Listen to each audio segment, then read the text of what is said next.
Good afternoon. I'd like to call to order the Health and Human Services and Aging Committee meeting Wednesday, May 4th. And can we have a roll call, please? As a reminder to all in attendance, this meeting is being recorded and live streamed on the county YouTube page. Calling the roll, Ms. Conwell. Mr. Sweeney. Present. Ms. Turner. Present. Mr. Miller. Present. Ms. Stevens. Ms. Stevens is absent at the moment. We have a quorum. All right. I'd just like to make a motion to excuse Councilwoman Stevens. It's not required, but is there a second? Second. All in favor, please say aye. Aye. Okay. Councilwoman Stevens is excused. Anyone signed in for public comment? Yes, we have one person signed in. Lou. All right. Welcome, Ms. Lou.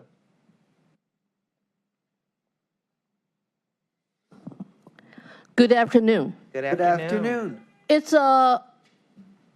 It's a happy occasion, or it's a very sad situation here. Today is the 6th anniversary of the day, which I'm talking about, 2016, May 4th. That was the day this particular committee graciously having a very good public hearings to hear the residents at that time stay in Norma Hale, to come here to tell you the horrible experience they collectively had. 6 years later, today, lots of things are still about the same, just with different variations. You guys probably just received an email, a brief version, right now in your county council accounts inbox. You probably have not got a chance to see it, but I will explain. In this brief version, there are two photos. You have heard me talking about we can be starved to death on purpose in the past. This is another example, same thing. Well, YWC actually wants to help people. YWC doesn't want anybody to be starving. However, even they said, if people staying in the shelter ask for food, please provide the food, whatever you can get. But you also have the rule saying people should sign up for late play, which was the problem I have been reported to you guys many times, the trouble I have got into. So the same thing last night. These photos are from last night. First, you can see 2 hamburger buns with peanut butter and jelly in there. Why? Because when I came back, not just me, there were other workers as well, same thing. Some of the staff already gave out the so-called late play, the actual food, to other people. Instead of making peanut butter jelly hamburger buns for them. So by the time we came back in, we could not get the food we signed up for. So you will see the second photo. It was a third shift staff. She feels so bad for our situation, she actually went to get her own food, instant noodles, to make for us. At least we have something warm to eat. Yeah, right now it's May, but the weather, it's morning and the nighttime is still chilly. That is a person with a heart. That is a person understand what is help means to the people experience homelessness. We still have a long way to go if we can survive till the end of the tunnel. And I'm glad to know that Mount Sinai Health Hospital, the foundation, is here again. Last time, I really appreciate they are here to support the lead issues. This time, they are here to talk about transportation issue for seniors. But look at all the seniors stay in the shelter. Can they even get a bus pass to go to their doctor appointments? No. Thank you. Thank you. Madam Clerk, anyone else signed in for public comment? No, Madam Chair, no one else is signed in. All right. I'd like to ask for a motion for the approval of the minutes from the April 20th, 22 meeting. So moved. Second. Moved by Sweeney, seconded by Turner. All in favor, please say aye. Aye. All right. There was no matters referred to the committee today. I will have some additional information when we get to the portion miscellaneous business. But currently, we have Senior Transportation Connection that is present today, and they would like to give us a presentation.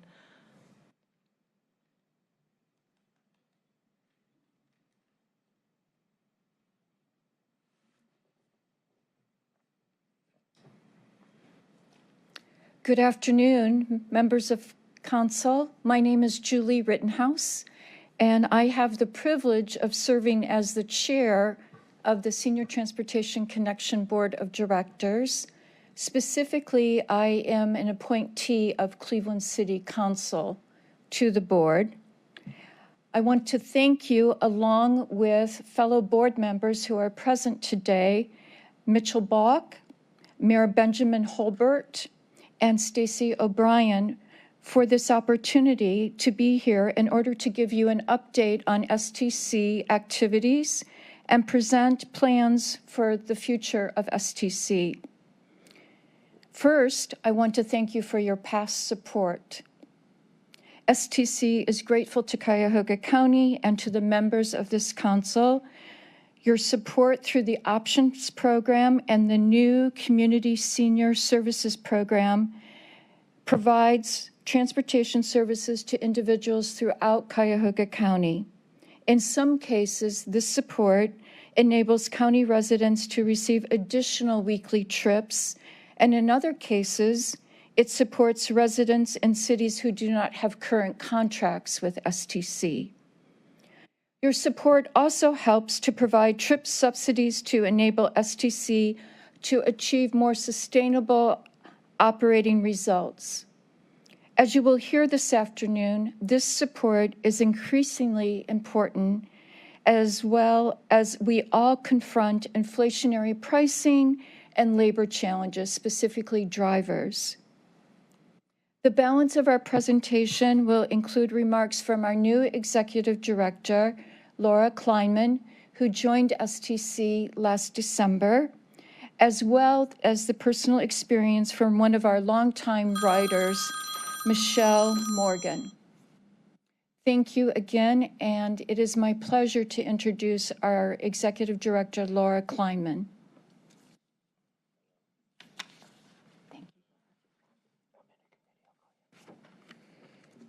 Good afternoon. Good afternoon, Madam Chairwoman and members of Council.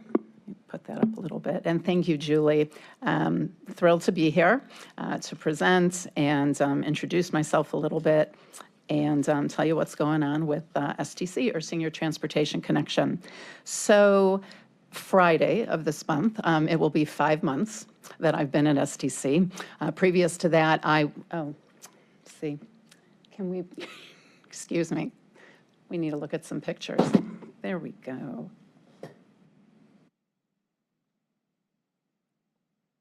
There we go. Some pictures, some pretty pictures of summertime last July. So I was at my previous employer for 15 years, the last year and a half of which was during COVID. And I suppose the silver lining there was that I got very involved in vaccination outreach efforts, working in the neighborhoods adjacent to University Circle to see what we could do to help the community get vaccines. And we popped up a clinic in East Cleveland, we popped up a clinic in North Randall, and we popped up 2 clinics in the city of Cleveland. And I spent a great deal of time early on signing individuals up in the community, for these appointments. And it wasn't just signing them up, but I had to coordinate their transportation, of course. And so lots of phone calls back and forth with individuals about how they were going to get either to Wolstein or another place. And would a free RTA pass work? No. Do you know how to use Lyft or Uber? No, just on and on in the questions. And it really impacted me in terms of knowing the challenges that exist already in the city, inner ring suburbs with the older population, those who have disabilities.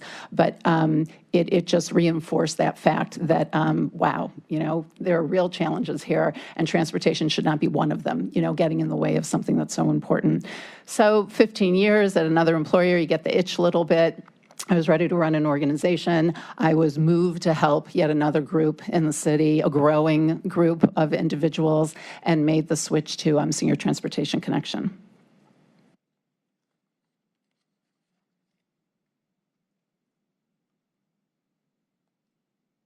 So this picture makes me happy. This is a group shopping trip that was taken not so long ago. I don't think any of us would challenge the fact that seniors in our community and the county need safe, accessible, affordable, convenient transportation.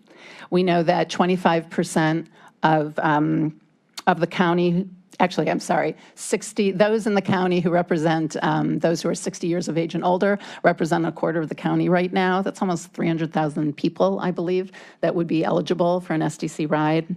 We know that it might go up to a third by 2030. More residents now are over the age of 60 than children under the age of 18.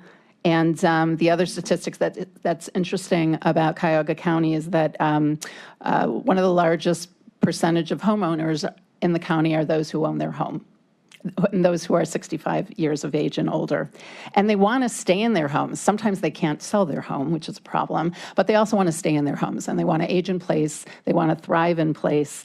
And in order to do that, they've got to maintain their health, their mental health, their physical health, and they need transportation in order to do that. So they can go get the food they need, they can go to their doctor's appointments, and they can be social with other people in the community, which is just so critical.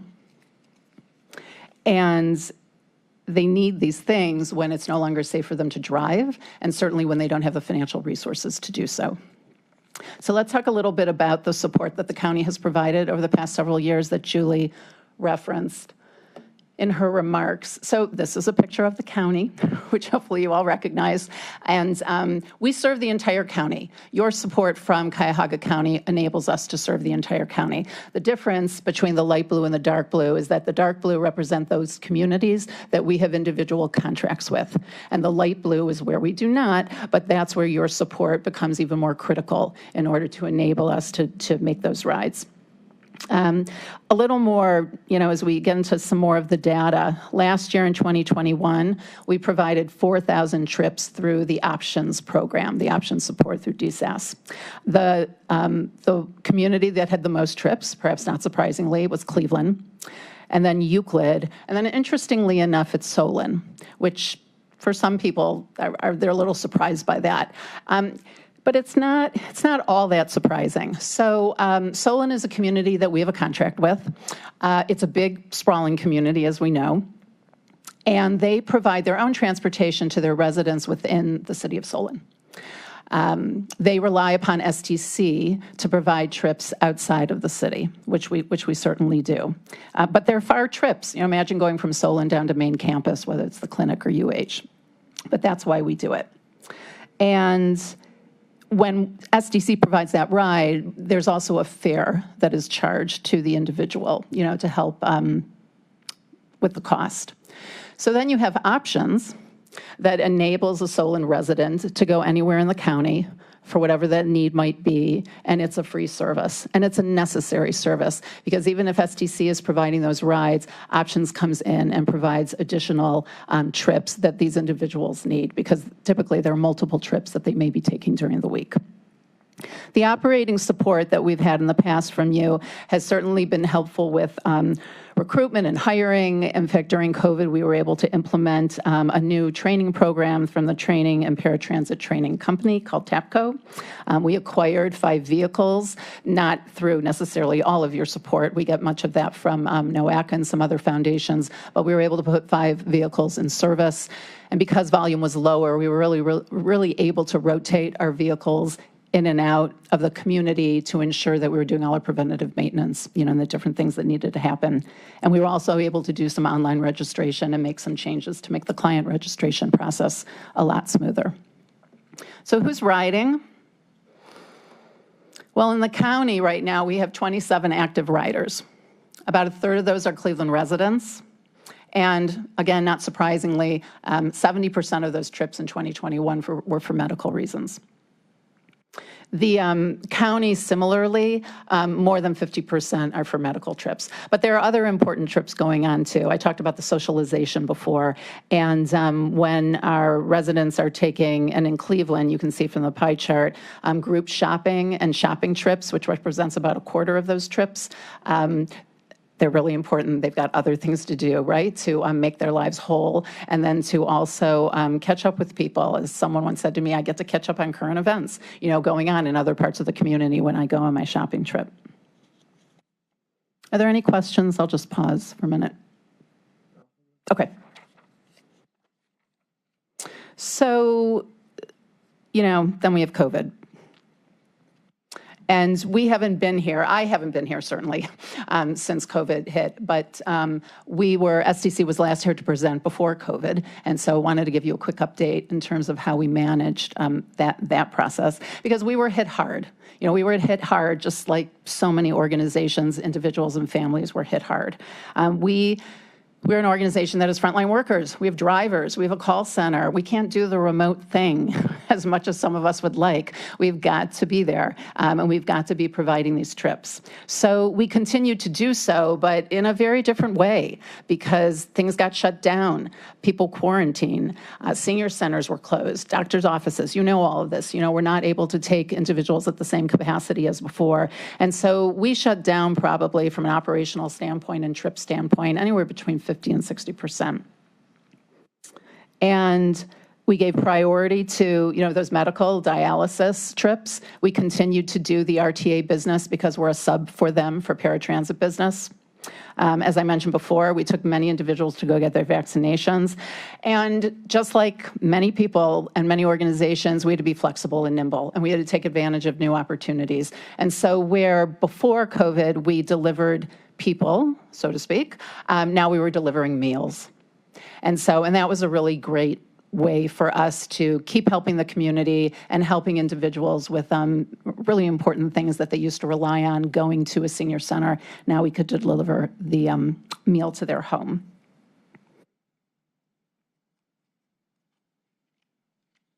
And fortunately, we were able to do that because of the partnerships, that we have with so many different organizations and municipalities. Workforce, Julie mentioned it. I'll mention it again in a few minutes. It's been a challenge. It's been a challenge historically. It was a problem before COVID. It continued to be a problem, with COVID. We certainly had to lay people off because of what was going on, but we continued to provide as many benefits as we could. We thanked people, with incentives and with gift cards, and tried to do whatever we could to recognize what a difficult period people were going through. But we were able to recall many individuals in 2021. Some of them came back. Some of them who were retired when they were working for us, when they were laid off, they decided it was truly time to retire. And so they did not necessarily come back. We maintain really flexible schedules, which is something we do right now. And one of the reasons I believe we have the drivers that we have. But it continues to evolve. Our community rides, the volume probably went down by about 50%. And the RTA business that we performed then went down at about the same rate. So I was hoping that Michelle Morgan could be here with us today. She's a resident at Franciscan Village in the Cam's Corner neighborhood. And Michelle's been a rider with us for 8 years. With STC. She's a proud Jane Addams grad, grew up in Glenville, moved away, worked for a while in Cleveland and Northeast Ohio, and then moved away to the East Coast, living in New York and New Jersey for many years. And when it was time for her to retire, she wanted to come back to Cleveland. And she came back to Cleveland, and she lived in Glenville, and she didn't have a car because, as she said to me, well, I lived in New York. I didn't need a car. Why do I need a car when I come back to Cleveland? And I said, well, how'd you get around? Well, I took RTA. She was able-bodied, completely independent, and was doing fine. So she lived in Glenville, she moved to Central, and then eventually she decided to, as she said, find a nice place to live. And I've never been to the West Side. So she picked Franciscan Village, where she's now been for 4 years. But it wasn't long after her move that she had a stroke. And then she had another stroke. And so now her world changes. And now she mentioned to me, she refers to it as her personal infrastructure, like everything she needs to learn and everything she needs to do in order to make her household work and make it work the way she wants it to. So she's calling people and trying to figure out what to do. So now, not only is she eligible for STC, but she's eligible for RTA paratransit. And many of her doctors are at Metro Health. And so she's able to so she pieces together on most weeks, 3 different transportation providers because she doesn't have many family members here. So she takes the Metro van to Metro Hospital for those doctor visits. and she can only take them there for those doctor visits. She takes paratransit wherever she can throughout the county. Sometimes there are other doctors that aren't at Metro. Could be a personal trip, and she takes STC. And she really likes to take STC. We're a little more convenient and flexible and timely than paratransit. But STC, with our city, with our contract with the city of Cleveland, can only provide Michelle one ride a week. And we can only take Michelle within an 8-mile radius. And that's not because anyone's being mean, but we're trying to be as equitable as possible. All of our municipal customers have, and you as well, you have budgets. You have a certain amount every year that you allocate towards these services. And we have costs that we need to cover. And so we look at our costs, we charge a fee, our customers have a budget, and that's kind of how we carry on. So quick example, let's just say the contract's $100,000. Our fee is $25 a trip. You do the math, 100,000 divided by 25, and we're able to provide, us in the city of Cleveland, we're able to provide 4,000 trips over the course of the year. You know, one way to approach that is that you have a few people taking a lot of rides, but that's not really fair. We've got a lot of individuals needing the ride. So the way we make that work is to provide one ride per week, you know, to anyone in the city that would like that ride. But things are changing and costs are increasing. And so now I might go back to the city and I might say, you know what, we need to increase our prices.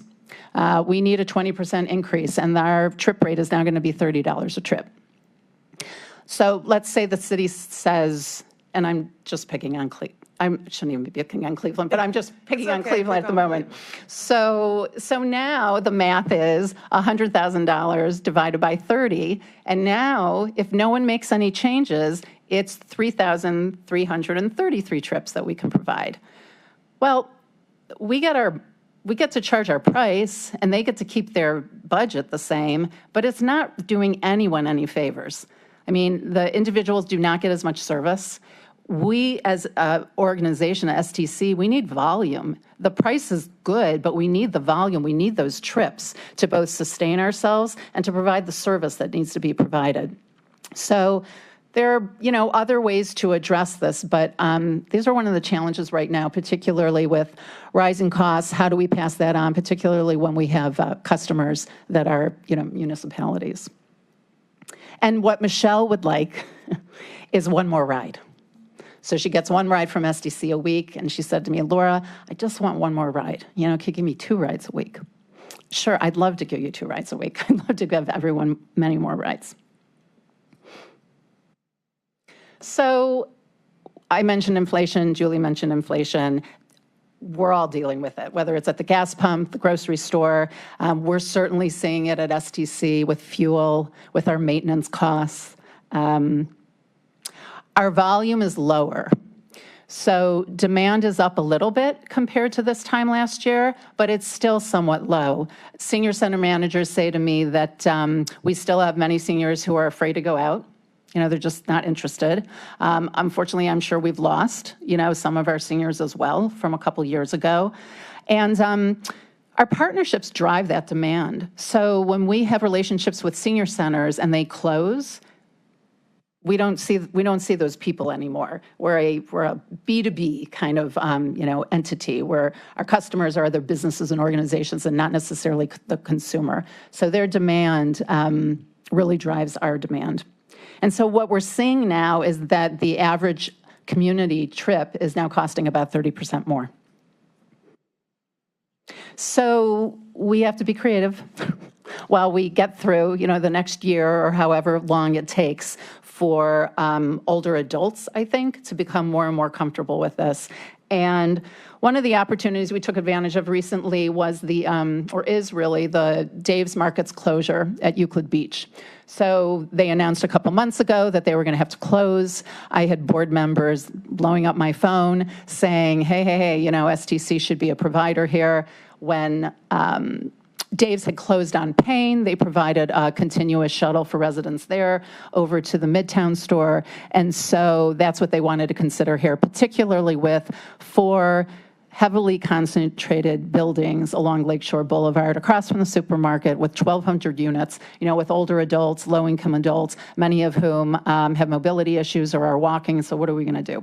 So we began to talk with the Saltzman family, and last Wednesday we kicked off a shuttle program that we're continuing to promote. We've had a few drivers. We'll continue to do that, to take them over to the Shore Center Market in the city of Euclid.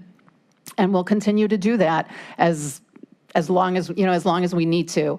What's ideal about the situation is that SDC was able to take advantage. I mean, we have fewer drivers, there's a little less demand, so how are we going to add business? But we can add business because those community routes I was talking about, their peak time is really between 8 o'clock and 3 o'clock, 4 o'clock. So we have downtime, so to speak, in the afternoons and on the weekends. And so that's what we're doing. We offered a late afternoon shuttle on Thursdays and a Saturday morning shuttle where we can take advantage of that and put ourselves to work and put our employees to work. We've had a lot of inquiries about group trips, as again, people want to go out, and we're finding some new ways to price that as well to try and help the organization.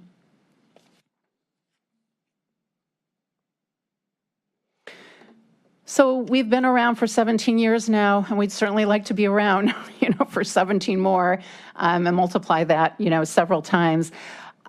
Continued support, operating support would really strengthen SDC now and really prepare it for whatever those future opportunities might look like.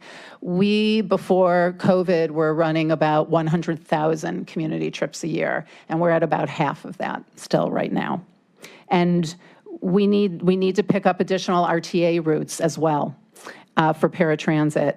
We need to identify new service lines and new approaches, and we can put more people to work, while doing all of these things. Many of our tenured employees have stuck with us during COVID, but we continue to find it difficult, right, to recruit and to retain the new employees. And as I said before, it's not necessarily a new problem, but it's time for SDC to ensure a $15 at least living wage for all employees by year end, and that's what we're committed to doing, and to enhance our current employee benefits. From a marketing standpoint, I mentioned before that most of our customers, if not all of them, are other businesses or organizations. But we can improve our marketing to the consumer because there are still people out there who don't know about us. And very often that consumer is not just the rider, but it's the caregiver, and it's the son or the daughter of the individual. And we need to better understand how decisions are made and how to reach, those decision makers. So here's a good one. We received an award from NOACA last fall. These are federal monies, 5310 monies that come in order for us to acquire new vehicles, which we have to do on a regular basis. And we were hoping that we would acquire about 9 of them.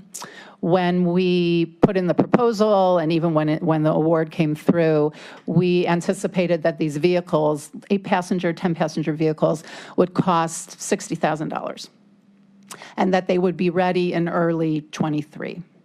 And we are now being told that these vehicles are going to cost $100,000, and that we won't see them until early 2024. So we must keep our fleet in good shape. We've got to maintain these vehicles, and we need to keep them looking in a professional manner, an attractive manner, so that people want to ride on them. We need to ensure safekeeping of information by ensuring that our IT is up to date and we have all our disaster recovery plans in place. We have a call center that is on site. As I mentioned when I open up, they're not really doing the remote thing, but we've looked at it and we've started to put that technology in place. And again, we know that it's what some of our workers are, looking to do, and that this would be ideal.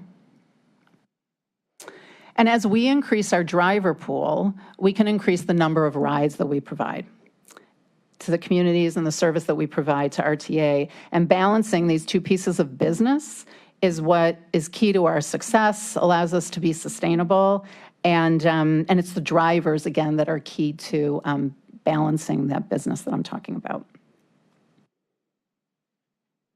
And so I welcome your questions and your feedback, and would really like to know if you have suggestions. And I welcome any of you at our offices anytime to visit or to even go on a ride along if you haven't done so before. So thank you again, and I'll open it up to questions and comments. Right. Usually I start with questions, but I'm going to open it up. I have several to my committee members. Councilman Miller.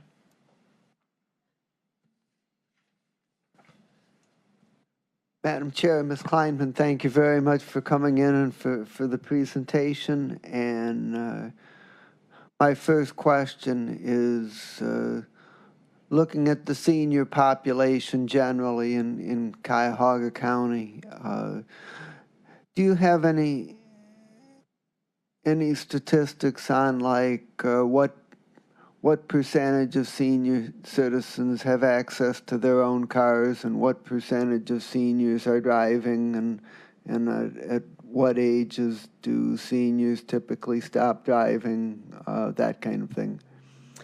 So I don't have that with me right now. I know it's been changing a little bit. I can certainly get back to you with those statistics. And my second question is, as you're upgrading your fleet, are you giving any thought to getting some electric vehicles? Yeah, it's funny you should ask that, Councilman, because there's a mobility conference, National Mobility Conference going on in Columbus right now. I received an email yesterday about a grant opportunity to acquire more various fuel-efficient and possibly electric vehicles. And so I was just talking to our Director of Operations about that this morning. What I wanted to know from him, I mean, clearly there's an environmental sustainability issue there and something that's very important. But what I was wondering is if we pursued something like that, might we get the vehicles sooner than 2024? And the answer was not necessarily, because it's these chassis that we're all waiting on in order to build the vehicle. So, but we're pursuing it, and I know when there are opportunities, possible sourcing opportunities to do that, we want to look at that as well. And Madam Chair, Ms. Kleinman, are you expecting a recovery in demand back to the 100,000 per year? In my conversations with some senior center managers, they believe it will come. But they also believe that our industry, I guess for lack of a better word, seems to be taking the longest kind of in coming back. One of the things that I would really like us to do in working with other organizations, as well as doing some more research ourselves, is going back through our database and calling our riders who aren't riding with us anymore, to get a better sense of what's going on. Have they gone in another direction? Are there other challenges they're facing, so that we can better understand what is going on with demand? Okay. Thank you, Madam Chair. Thank you. Councilwoman Turner. So I had two questions. One is from a constituent that's watching. They were asking, they said RTA used to have red buses called the circulator, which were readily identifiable and were very popular with seniors. How is STC different from the circulators from years ago? Are there any plans to bring something like this branded structure like the circulator back? And I wanted to know particularly, do you work with RTA? Yes. So we're a subcontractor, Councilwoman, with RTA. They provide paratransit services on their own, but they also contract with 3 vendors, and we're one of those vendors that provides the service. And in terms of the circulator, yeah, that comes up very often. Dave's shuttle might be the closest circulator we're running right now. But no, SDC does not operate that way. You have to, if someone's going to ride with Senior Transportation Connection, they have to call and schedule an appointment. And in doing so, they need to be made eligible by the community, either by the county perhaps, through the options program, or depending upon the city they live in, they would call their city and see if the city works with STC. We need to get them in the system. And so there's kind of a qualifying process for doing so. not income-based, but it's just 60 and over. And so that's how, and then we schedule the ride door-to-door service, because the circulator as well is not door-to-door. They were picking up at different stops in a community. So we are going to the individual's home, and we are then helping the individual on the vehicle and taking them to wherever they need to be. Thank you, Madam Chair. Councilman Sweeney. Thank you, Madam Chairwoman. Madam President, welcome. Thanks for the update. Welcome to your new world, right? There's a long history of senior transportation, a big need. You still on 150th? Is that where the? And we have an East Side Depot as well. Working with the folks way back when to put you there. Mr. Kevin Kelly. Is he? And thank you for that. Thank you for filling a vacant spot and improving it a ton. Just with the senior transportation, you have the city of Cleveland for 100. Is that renewed? Just trying to, your funding streams that are out there, and then what you're asked from us. And I'm not familiar with the options. I've been here a year and a half, and I haven't jumped in, or a year and 3 months, I haven't jumped in as far as every aspect of the world that I'm in now. But tell us about the structure of the funding and how we can help. And what your request is. This is a nice way. I love the chairwoman when she brings folks up that are wonderful partners with the county, but sometimes they're a little bit hesitant to say, this is what our real needs are. Asking you so we can get it out in the open so we can start talking about it. The chairwoman's okay with it. Since I did it, I can't really put it back in the bottle, but if you want to answer that, it'd be nice. Madam Chairwoman, may I? Yes. So last year, the county supported us to the tune of about $320,000. $200,000 of that was an operating grant that has now actually transitioned to the CSSP program, so this Community Social Support Program. And that's where we provide rides to different communities, and we get a bit of a subsidy, for that ride. That was about $120,000 or so. I'm sorry, that was about $200,000. With options, individuals in the county, I think, who do not necessarily qualify for Medicaid, but are still have challenges with certain things, are eligible for a number of different services. And so their case manager will typically say to them, there's a transportation service out there for you. And so in that case, we can provide an options ride. Options can fund that ride anywhere in the county, and we charge a rate per trip. And that's how we then get funded. We get reimbursed for those trips. Through the chair, I'm just going to, this is more this information gathering for myself. When you said the city of Cleveland is 4,000 rides for the 100,000. I made up the 100,000. But just, okay, I'm just trying, there's a set number of rides provided for the city of Cleveland. Because you got a dollar amount. Yeah, but the number of rides that's true. It's just the number of rides per person is going to, vary from year to year. We get about 400,000 from the city through CDBG funds and councilmatic funds now. And that's what I was trying to figure, because each council member can throw a little bit in if they want to. Like, it just goes to the point of if it's an 8-mile ride, and we can get, if they want to go more than 8 miles, can they pay for themselves? To say, I want to go 10 miles and throw another $20 in? So that's how some of the contracts are set up. And in fact, I was on a ride along with a woman from Collinwood who, with the city contract, like many of them, they pay a small fare regardless. And she was telling me how she wanted, another couple trips. And I did. I asked her, I said, would you pay a little bit more, in order to do that? And she said, absolutely. And so that was just a couple months ago. But I think there is an opportunity to look at that a little differently and see if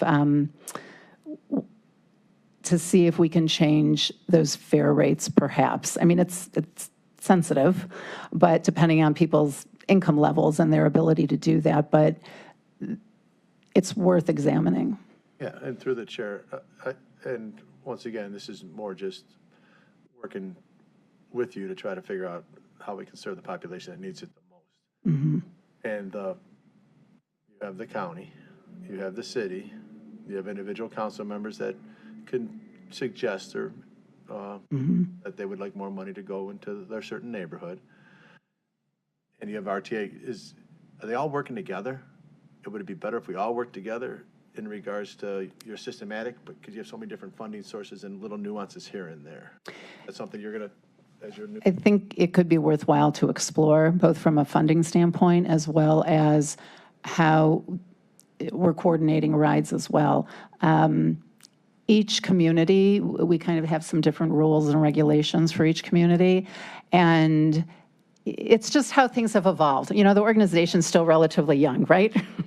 One of the things I'm spending a lot of time on right now is digging into our numbers and really looking at our financials and trying to understand how we do what we do and what the costs are, and is this the right way to do it, and is there another approach? And I think it really goes hand in hand with what communities are looking for and what they're saying and what their resources look like, to see if, you know, that maybe there is a different approach, and maybe there's something to try out or something to roll out, you know, over time. But I think there's room for more. I think there is room for more coordination. It's certainly the way the organization got started in the first place, you know, was to try and bring the whole county together to do it.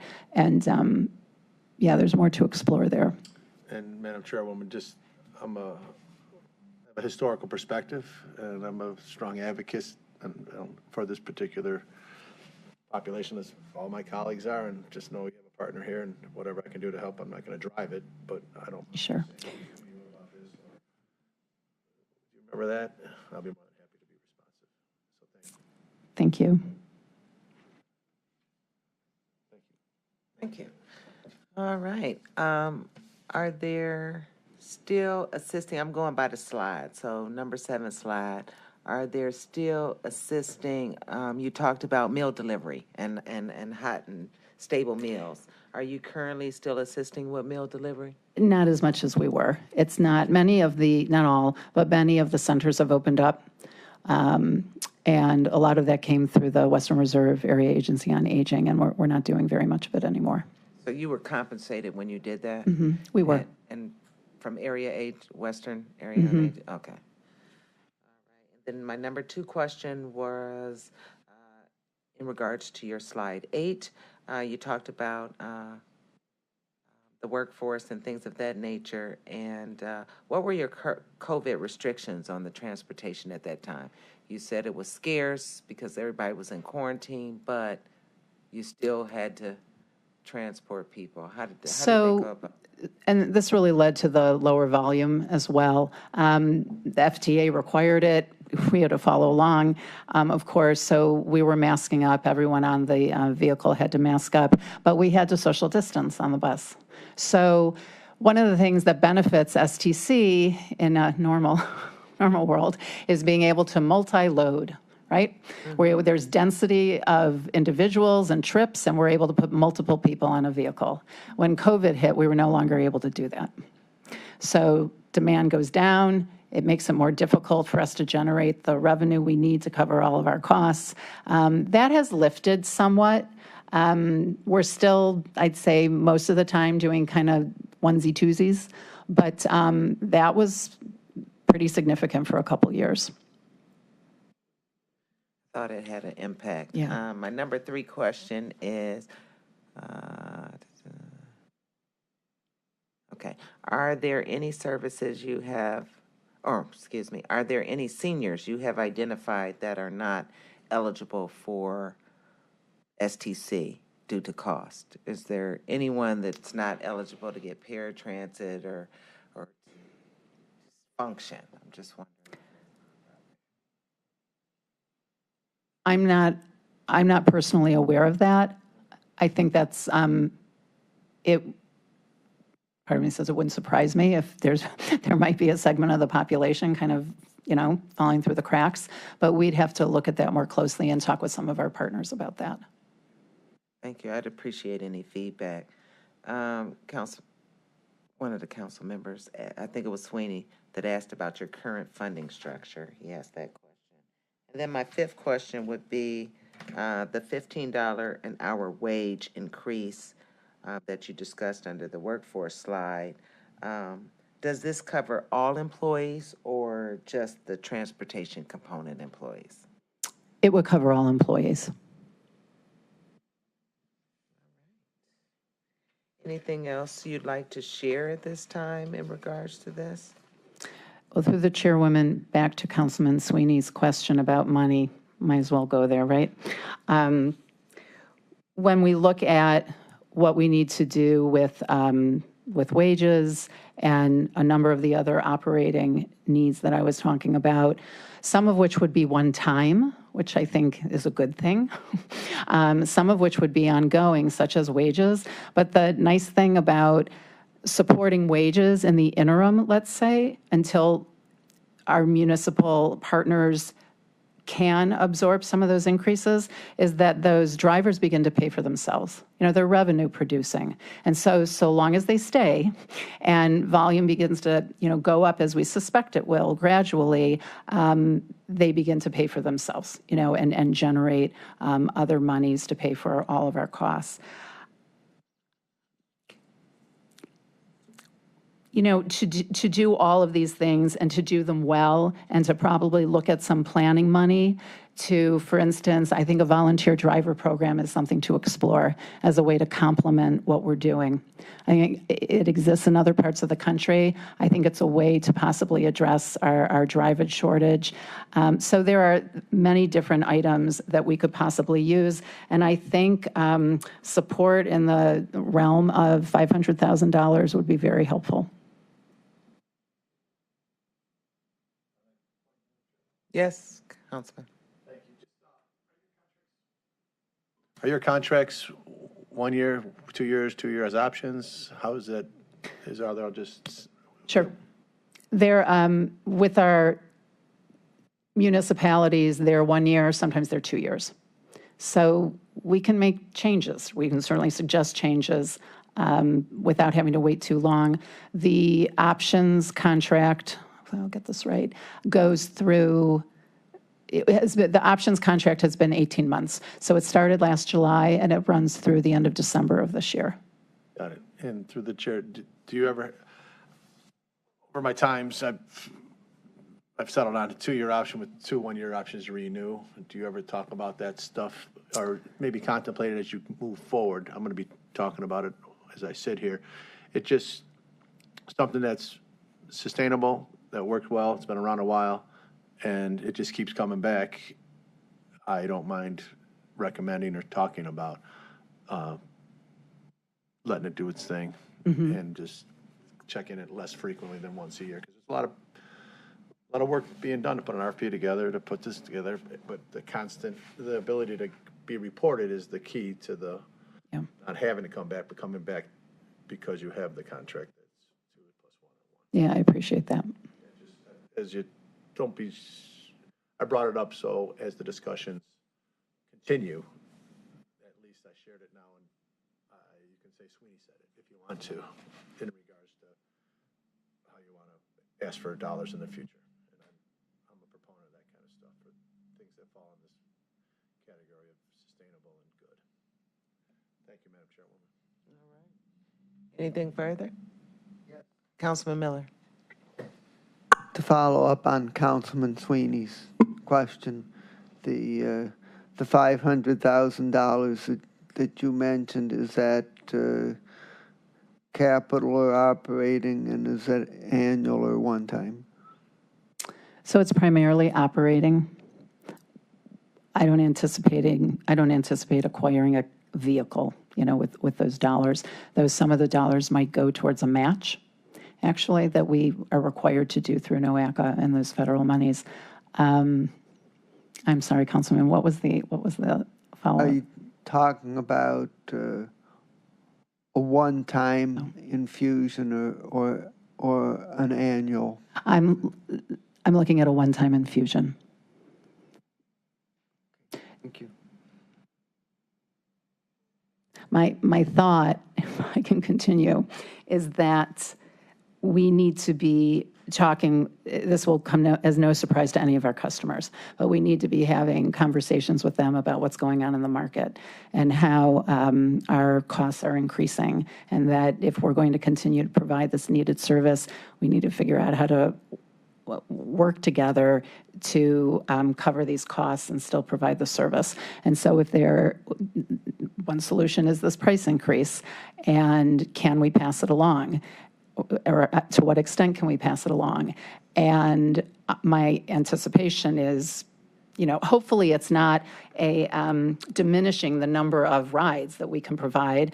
I'm hoping the response might be, well, we're not ready to do that in 6 months, but we could look at it perhaps in 2 years, 3 years, so that we could do some sort of incremental price increase.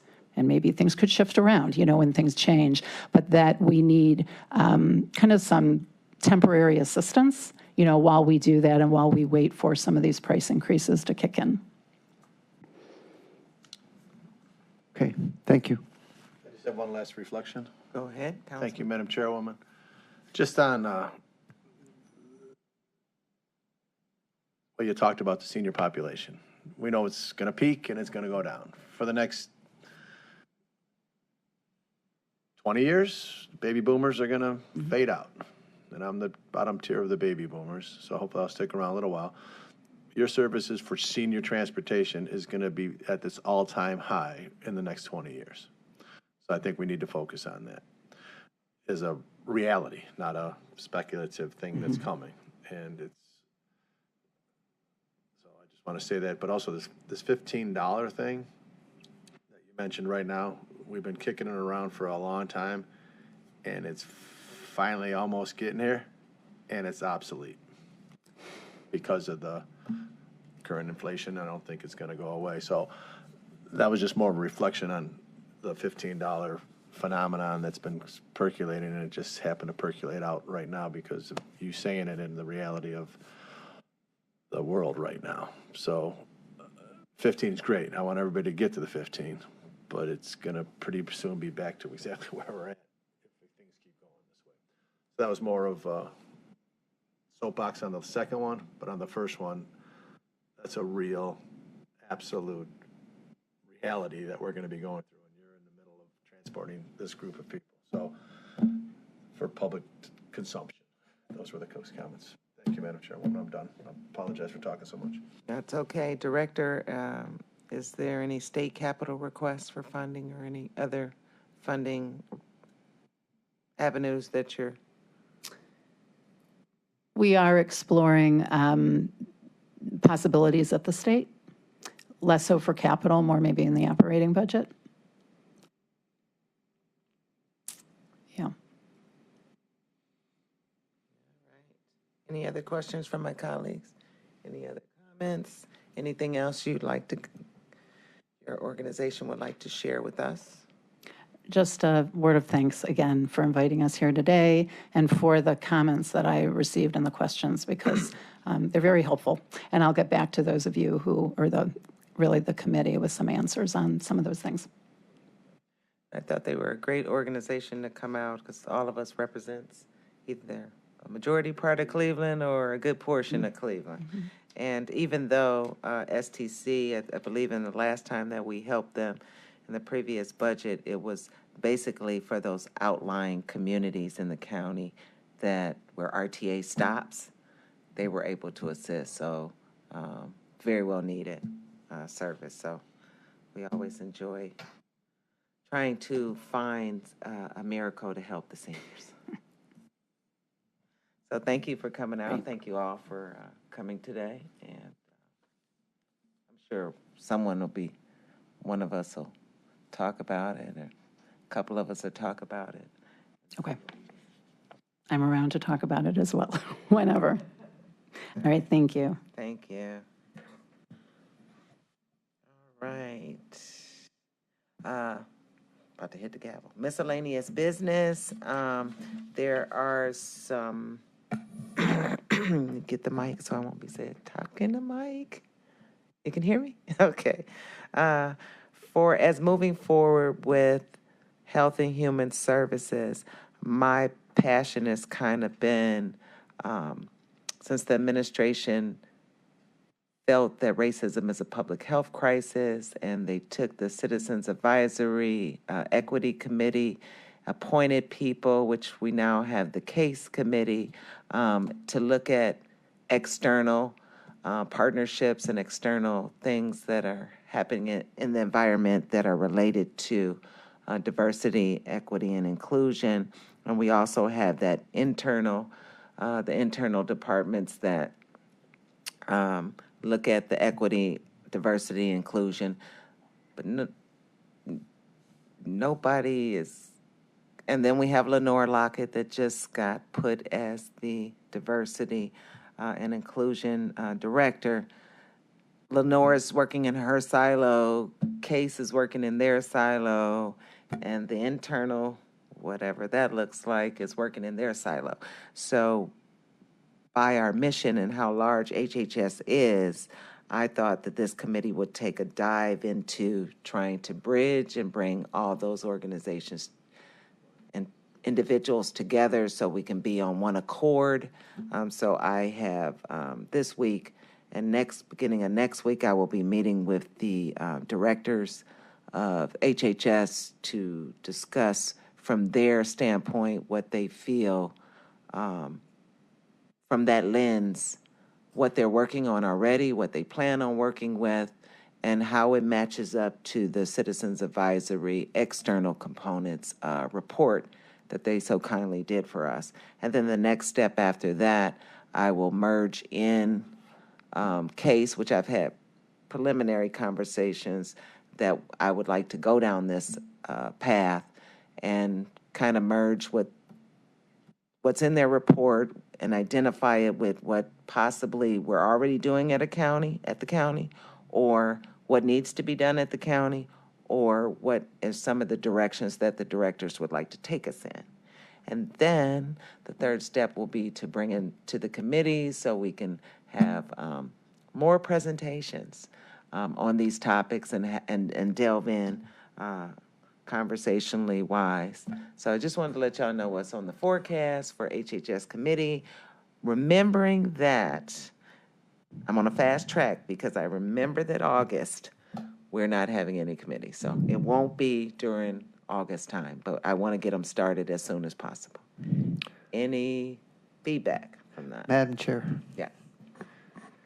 Yes, my feedback is that you're on the right track, that Cuyahoga County is doing a whole lot on equity and inclusion, but it's somewhat fragmented. There's just a lot of different committees, a lot of different operations going on, and if we could find some way to look at it comprehensively and identify duplications, identify gaps, and create a simpler program with a well-defined strategy. And I think there's definitely good work that can be done in that area. Thank you. I know everyone here sits on this committee has a bleeding heart, and we love our county residents. So I knew, I just took the ball and led with it. I knew it wouldn't be any pushback, but just wanted to make you guys aware. I know anyone that's interested on this committee to sit in on those, I can have Levine share those meetings. Nothing is, done in secret. Meredith has joined, so if you would like me to, I'll just do it. I'll just send out the meeting schedule that is scheduled so far with the directors on the first step, so you guys can come if you like and offer. Councilman? You're my chairwoman, and as your vice chair, let's go. All right. Any other comments, concerns, or any miscellaneous business from my colleagues? Seeing none, hearing none, this meeting is adjourned.